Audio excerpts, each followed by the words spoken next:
करते, तू ज्या पद्धतीने अभ्यास करते. अरे माझ्या अनुष्का बाळाने बाबासाहेबांचं संविधान अर्ध वाचलं, त्याच्यावर तिने रेग मारून ठेवली. तुझं अर्ध सोनं हिरावून घेतलं, तिथल्या प्रशासनानं हिरावून घेतलं.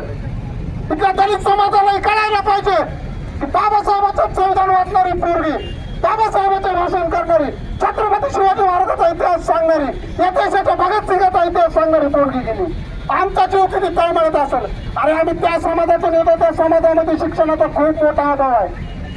आणि एवढा मोठा अभाव असताना सुद्धा आमच्या लेकरू कचड्यात शिकले. तुम्ही त्याला कलेक्टर होण्यापासून रोखलं ना, तुम्ही आमचं कलेक्टर होणारा लेकरू मारलं. माझा आरोप आहे त्या प्रशासनावर. एक तर आमच्यात लेकर शिक्षणाचा अभाव आहे. आमच्या शिकलेले लेकर तुम्ही असं जर संपवलं तर आमचा समाज कसा पुढे जाणार.